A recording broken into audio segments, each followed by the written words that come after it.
We've been in this similar situation before.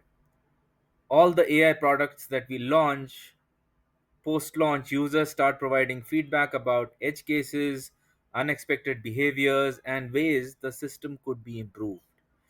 We collect all this feedback, we retrain our models, and release an updated version. And then more feedback arrives. We reiterate again and again and again.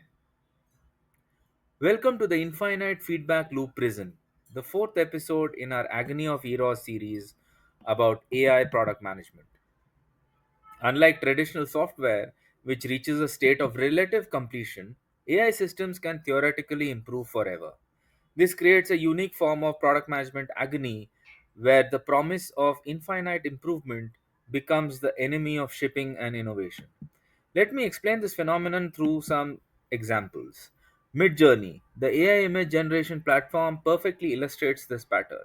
They launched with version 1 in early 2022. By late 2024, they had released six major versions, along with iterations and countless incremental updates and fine tuning releases. Each version addressed user feedback about image quality, style consistency, prompt understanding, and edge case handling. Users would report that certain types of images weren't generated correctly, or that specific prompts produced unexpected results. The Midjourney team would collect this feedback, retrain their models, and release improvements. But each improvement revealed new edge cases and created new user expectations for even better performance. The result is a team that's been essentially trapped in a continuous optimization cycle for over 2 years. They are constantly improving the product, sure, but they are also constantly chasing user feedback rather than driving forward with new innovations. GitHub Copilot shows a similar pattern.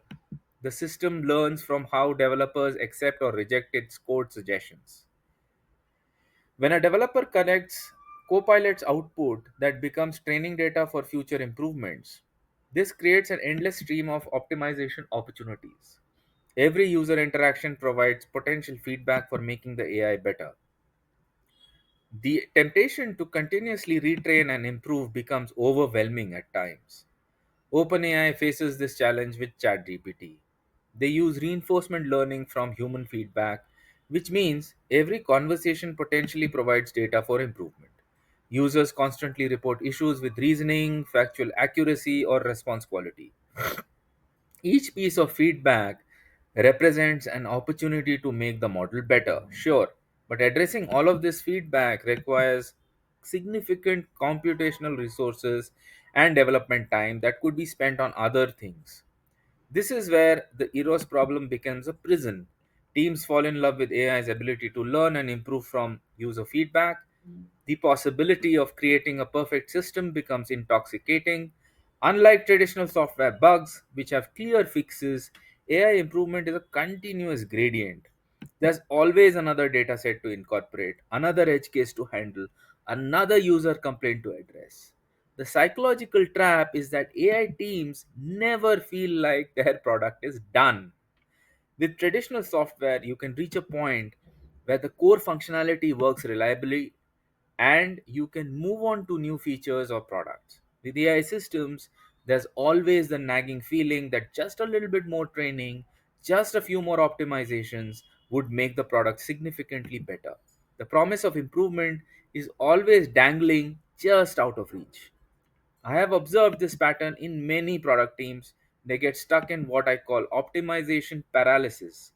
Instead of shipping new products or features or exploring new product directions, they become obsessed with perfecting their existing AI models. The team convinces itself that they need to solve current issues before moving forward. But in artificial intelligence, current issues are never fully solved. They are just reduced to acceptable levels. This creates a form of technical debt that's unique to AI products.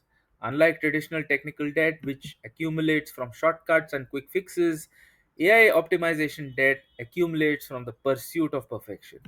Teams spend months fine tuning models for magical, marginal improvements that most users won't notice. while missing opportunities to create genuinely new value. The most successful AI product teams I've observed learn to set optimization boundaries. They define good enough performance thresholds and they stick to them. They also align expectations with their sales counterparts as well as set customer expectations appropriately. They allocate specific time and resources to model improvement, but they don't let optimization consume their entire development capacity. They also learn how to distinguish between fundamental problems that require immediate attention and edge cases that can be addressed in future iterations. Google Search provides a good example of balanced optimization. Google continuously improves their search algorithms, but they also ship new features, explore new product areas, and don't let optimization prevent innovation. They understand that perfect search results are impossible, so they focus on consistently good results while investing in new capabilities like visual search, voice search, and integration with other services. The infinite feedback loop prison teaches us something important about AI product management. The ability to continuously improve can become a curse if you let it prevent you from shipping and innovating. The key is learning to love AI for its current capabilities while maintaining discipline about when optimization efforts provide diminishing returns. In our next episode, I'll explore the prompt dependency dilemma. What happens when users can't figure out how to communicate effectively with their AI systems? Thanks for watching and keep following me for more such insights. Thank you.